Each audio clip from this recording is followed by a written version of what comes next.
from West Virginia Public Broadcasting. Support for the Legislature Today is provided by the following. The West Virginia Higher Education Policy Commission, working with students and families to improve college access and student success for a better West Virginia.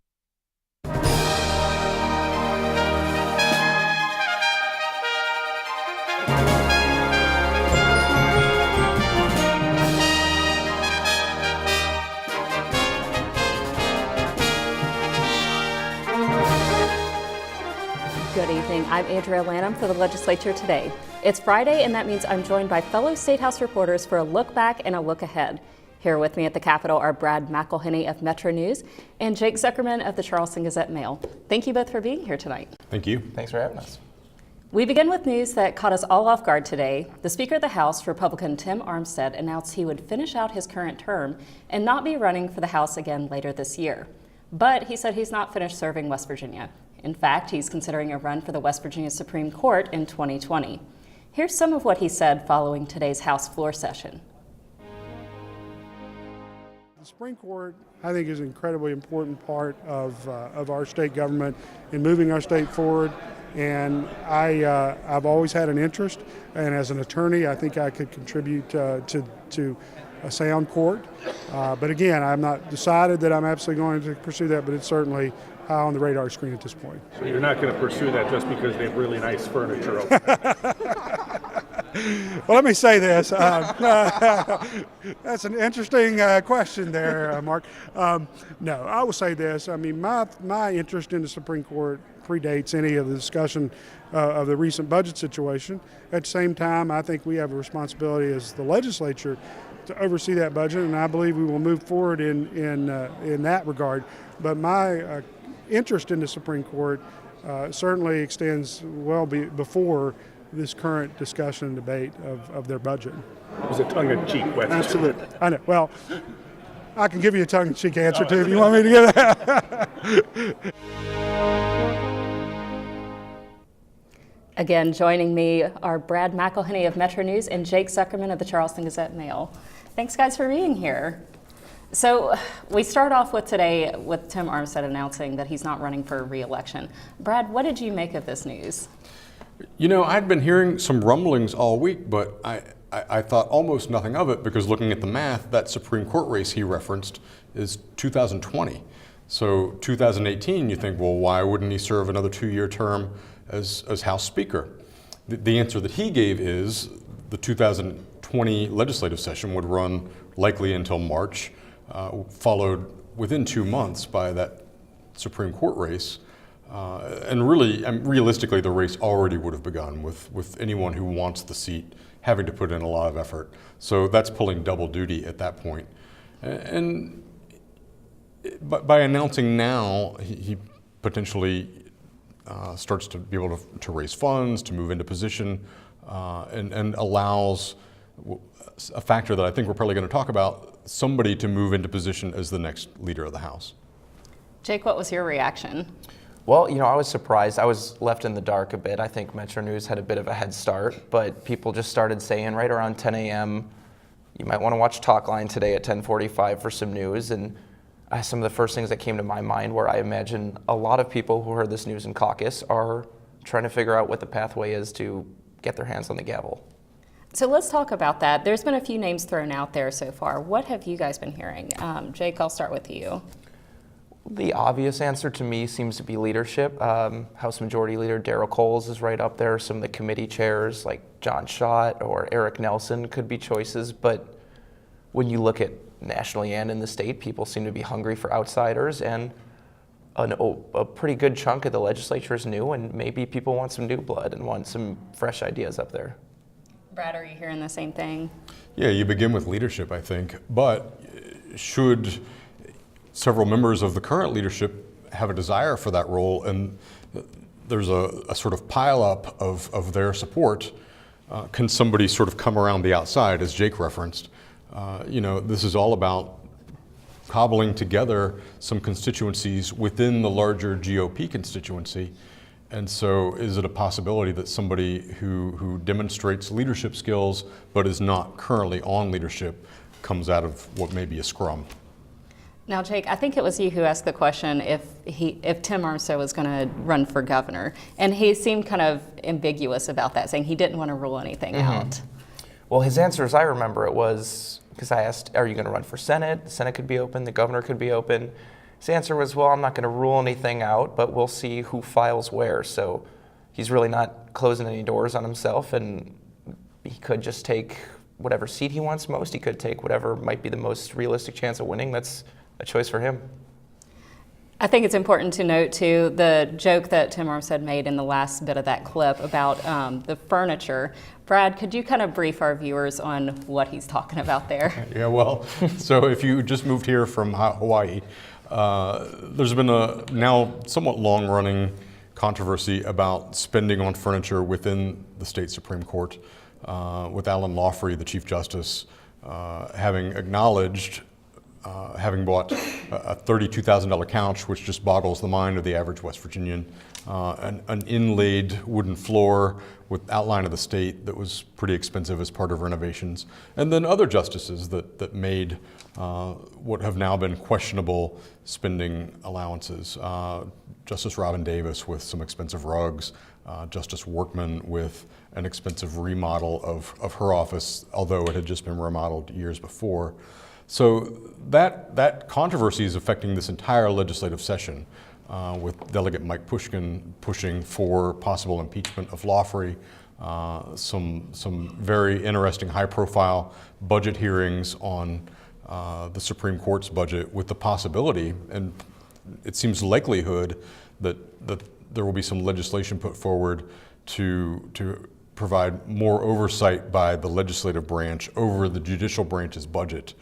And then an upcoming audit of the Supreme Court's budget, which really is the judicial system's budget. So this is all playing together, and when we talked to Tim Armstead about this somewhat jokingly, this legislation is going to come before him as he has announced his intention to run for the Supreme Court, which I think is going to make it pretty interesting how that's perceived. I think it's important to talk about the budget presentations from the Supreme Court earlier this week, too. I believe both you and I were in that Finance Committee meeting for that, where Chief Justice Alan Lawfrey gave his budget presentation. Now, a lot of attention was drawn to the line of questioning, and some people have criticized that they may have handled their line of questioning with kid gloves. What did you think of the way he was received, and what did you think of the way he was questioned, Brad? Yeah, so Lawfrey made a very similar presentation in both the House and the Senate, and he talked about the furniture purchases as inexcusable, expensive, acknowledging that in his public view it was wrong. And then the other part of what he was saying is, we think we need to maintain control of the judicial system's budget because it's a separate branch of government, there are separation issues between the branches, and who's to say that legislators might not be tempted to reach out in punishment of the Supreme Court if it should come down with some decision that reverses an act of the legislature. Is there a possibility, or at least the perception, that the legislative branch might reduce the judicial branch's budget because of a ruling? So he went through both lines of that, the furniture and the higher level separation issues. But then was hardly asked about it. The Senate acted as if it was a normal budget session and wanted to know about line item 52 and line item 72. Asked tough questions about those things, but it was not the questions that might have been on our minds, and I would think on the public's mind. And I believe the House did the same thing as well, didn't they? Yeah, there was some criticism. People thought the House went soft. They did at least ask Lawfrey about some middle point on the oversight of the budget. So some legislators said, would it be okay, for example, if you went through purchasing for your expensive rugs the way everyone else has to? Could you work with the Department of Administration? Delegate Eric Householder, Vice Chairman of Finance, I remember specifically, alluded to the public conversation that's going on and said, the public wants us to take care of this. There is public pressure on us to face up to this issue. I want you to understand that. So in that way, they did address it, but did not necessarily specifically say, what were you thinking on the rugs? What were you thinking on the couch? Now, Jake, what are your thoughts on this? At the end of the day, do you think the legislature is going to get control or oversight of the state Supreme Court's budget? I'm not totally sure. I don't know what the temperature is, but like Brad was saying, they didn't seem to really want to go after, for possibly understandable reasons, the Chief Justice of the Supreme Court. I know I kind of ran him down after his Senate hearing and asked him about it, and he wasn't thrilled to be asked, and he called Mike Pushkin's resolution silliness to me. So, I question it, and there are a lot of attorneys who actually serve in the legislature, so perhaps some of them will be pretty loath to cross the path of someone who they might be arguing a case before. Now, we've just finished our first full week of the legislature. How would you describe the energy and the pace of the activity at this point? I know it's been kind of crazy today, and we had a lot of stuff going on last week too. Brad, how would you describe it so far? In my mind, I compare it to last year, where the governor was fresh and new and was stating his opinion pretty frequently and openly. And there was a budget crisis. And so right off the bat, you had the governor surprising these Republican majorities in the House and Senate with his desire to raise taxes because he thought that's what needed to happen to deal with the budget. And then everything that came after that was an outcome. And it was just very busy dealing with the personalities and the policy surrounding that budget crisis. This, I've described it as almost like popcorn in the microwave, and at first it's like 1 kernel, 2 kernels, 3 kernels, 4 kernels. I think we're going to start to pop here, but it's been a bit of a slower start. At least it feels that way to me. I like that analogy too, like popcorn. Yeah. I mean, certainly there's been legitimate policy and legislation that we're talking about here. The free community college, pay raises, whether school board members should be elected, the possible dissolution of the Arts and Education Department. So plenty of stuff going on, but it just hasn't been one focal point or the fast pace that it's been the last couple of years. Now, Jake, what kind of vibe are you picking up so far from lawmakers that you're talking to or interviewing? Do they seem to be as confident as the leadership that we've had on the legislature today throughout this week? Yeah, well, they seem confident, but I think that there's some big issues that are still fomenting a bit. A lot of these big bills haven't made it out of committee. We haven't even crossed co-tenancy yet, which I imagine to be a flash in the pan down the road. So I think we're still in the smooth sailing phase of things, but there is a lot of legislature left. And Brad, you mentioned a lot about the education measures that are winding their way through the legislative process so far. Before we get into some of those, you had covered a rally at the beginning of this week. Can you just explain to us what happened in that rally? Yeah, so public employees and teachers have not gotten a raise in West Virginia for the past few years, up against those budget pressures. The governor proposed an average 2% raise for teachers last year, saying that they deserve it and that we have to commit to them to keep them here. There are maybe 700 vacancies around the state at this point in classrooms. What the governor came in and did this year, up against a seeming improving budget picture, was to propose an average 1% raise for this year for teachers and for other public employees, with the teacher portion of the raise being 1% this year and then over the next 5 years as well. So it's a long-term commitment on his part. But that's not what they wanted to hear when the budget picture is improving. And they know that lawmakers are making other decisions to potentially cut some taxes or to commit more money possibly to Department of Commerce, Division of Tourism. So up against all that context, they're upset. And they let me and the delegates and anyone who would listen know that at this rally at the midday point of Monday. Enough is enough, they said. 1% is I forget the verb they used, but just not acceptable. And they referenced something that happened when I was in school, which was the 1990 walkout by teachers. And what Dale Lee, president of the West Virginia Education Association, said to this crowd was that, he said, I have heard talk that we ought to just do a walkout, but we have not reached that point. A lot has to happen before we get to that point. but my ears certainly perked up that that was even in the conversation. And as I think you may mention, one of the Republican senators, Richard Ojeda, who was running for Congress, it should be said, made a floor speech about the possibility of a strike that also caught people's ears. Yeah, I remember that too, where he said that the proposed raise was a slap in the face. Yeah, and you know, he there's video of that, and I think he also did a Facebook Live, and all of that is circulating and contributing to this talk that teachers are mad. On a lower key level, there was a meeting yesterday, just a government organization meeting, dealing with these pay raises, and some of the lawmakers in that meeting in the Senate gave hints that there may be some movement on these raises on the next phase of the process, which would be the Finance Committee. I can't guarantee what's going to happen, but there seem to be hints that even lawmakers are not fully satisfied with these 1% raises. It's very interesting. Now, regarding education this week too, we've also seen some resolutions, both I think in the House and the Senate, where they want to have state board members elected. Before we talk about who is for and who's against, first talk about basically how one gets to serve right now. Brad, do you want to take that, or Jake? Oh, I stay out of education. Up to you, Brad. Yeah, well, so they're supposed to be staggered terms, and the governor appoints with the consent of the Senate 9-year terms and staggered. That's been true until this year, and Governor Justice came in with some experience in the education system. He's a high school basketball coach and spends time in schools. And so he had some very definite opinions. Did not like the A through F grading system that debuted last year.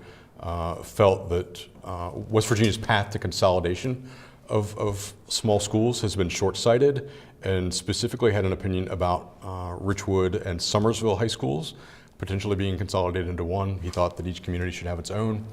Well, what happened was, one way or another, he named 6 of the 9 school board members in short order. Some were open positions on the board.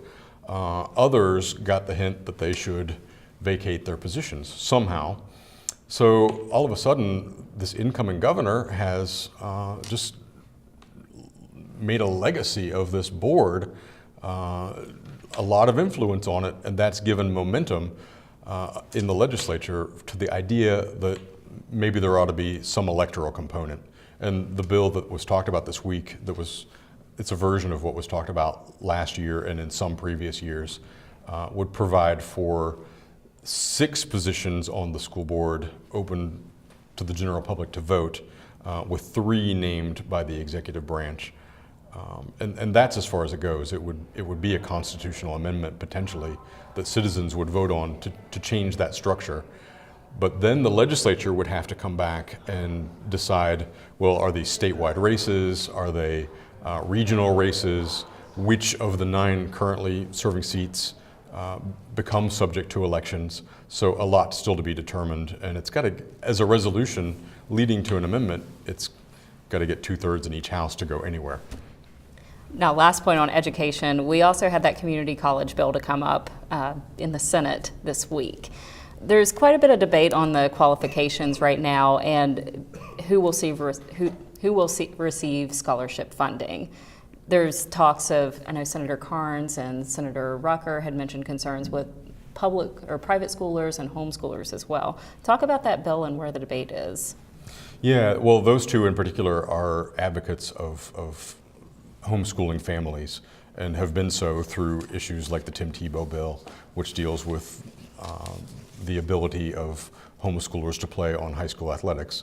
But in this question, that's their framework to ask if you have been a homeschooled student or a private school student, are you eligible for what they've been calling a 13th year, which is a sort of community and technical college year coming out of high school.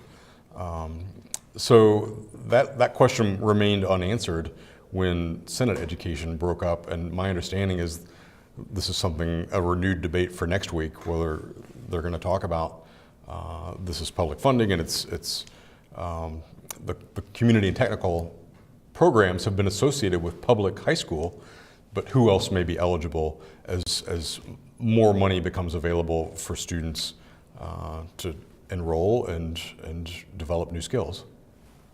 Jake, one thing I know that you've been following really closely is this 100 single-member districts issue.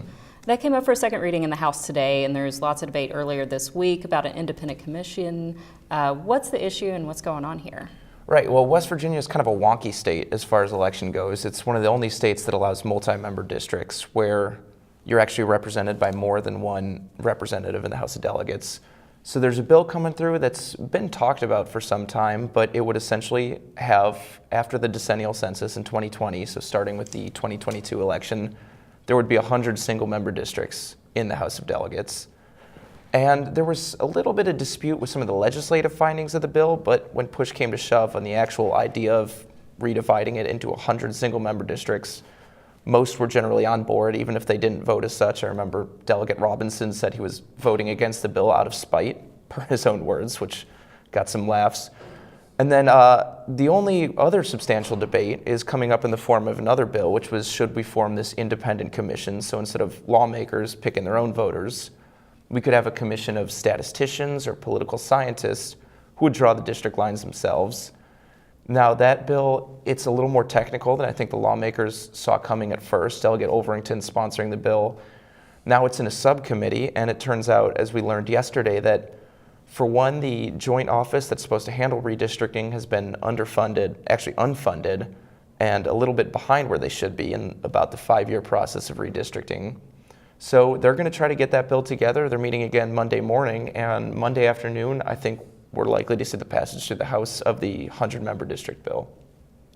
I remember a lot of the discussion in that committee meeting too, where they were talking about how the independent commission, a lot of other states are doing that, but it required a constitutional amendment, but they've modeled it after Iowa's plan, is that right? That's right. It's in a similar way that we have bill drafting here, which is it's the legislative staff that handles it, and they write the bills that the legislators want. The idea would be, and again, the legislative language has not been released yet, but the idea would be that there would be some non-political staff that would draw the district lines. The districts would be contiguous. They'd be as equally populated as is possible. There wouldn't be any weird things like voting in a different district as your neighbor across the street. And the idea would be to not let politics choose their own voters, but to let voters choose their own politicians. We also had an interesting named amendment introduced earlier this week too, the Just Cut Taxes and Win amendment in the Senate. This is the governor's bill that would eliminate the business inventory tax over a period of 7 years, and it also requires that funding be in place for counties, which they use most of that money for education. It's still early, but are you guys hearing any concerns on this proposal so far? Brad, I can start with you. Yes, and so that tax adds up to about, I think, $140 million a year for the state, and so phasing it out means wondering where that money is going to come from. And as you'll recall from the last 2 years, we've been in budget crises. It seems like the situation is improving, but can you count on a longer term improvement? I think we're still so fresh into having some relief on the budget that it's not quite clear as to whether the state can make another foray into cutting taxes. And the other question, I think, is, I heard angry school teachers this week who said a 1% raise is not enough. And those people are aware of the broader picture and understand that this tax cut is also on the table, and they think they're overdue for a raise. So I think there's going to be probably political pushback to say now is just not the time to go down the road of tax cuts again. That said, I think the majorities in the House and Senate are interested enough in this tax cut and believe in it strongly enough, it's probably going to go in the end. Jake, are you hearing anything yet? Yeah, well, I mean, again, the problem, especially from the left, is going to be how are you going to pay for it? You know, when you're having $140 million in lost revenue, plus the increased spending with state employee raises and the additional teacher raises. But the general response to that has been that the growth from cutting the income tax is going to cover the costs. And I think that this is going to be one, it's going to need to be debated further, and we're just going to see what they want to do with it. As you mentioned, it's a 7-year phase out, so it's not the entire $140 million at once, and there's a lag time too, because it's another constitutional amendment. How many have we talked about tonight? But there would have to be a statewide vote if it passes the House and Senate, and then that would actually delay it until partway through the next fiscal year, which would minimize the repercussions. No, I don't have very much time left, so I left my most serious question for last. Brad, your footwear has become quite a bit of a distraction this week. Yeah, well, it's not every day, I want to say that. But it was really snowy one day, and I walk here, and it's a couple blocks, and so I put on the snow boots, and that's the way I was for the day. So it was a product of the outside environment, but you had a different opinion. Oh, I wear boots and then carry my shoes and put the shoes on downstairs and then do the opposite. What did you do? Well, thank you guys both for being here. And yes, I actually did wear cleats earlier this week. But thank you guys both for being here. We are out of time, unfortunately. Thank you so much. This concludes West Virginia Public Broadcasting's first full week at the Legislature Today from the Capitol Building in Charleston. We hope you'll join us every weekday evening at 6 for a wrap-up of legislative activity. Join us next week for perspective on West Virginia's economic outlook, the Bureau of Public Health's plan to battle opioid addiction, and a conversation with the House Education Chairman. That and more starting Monday. I'm Andrea Lanham for West Virginia Public Broadcasting. Thanks for watching and have a great weekend.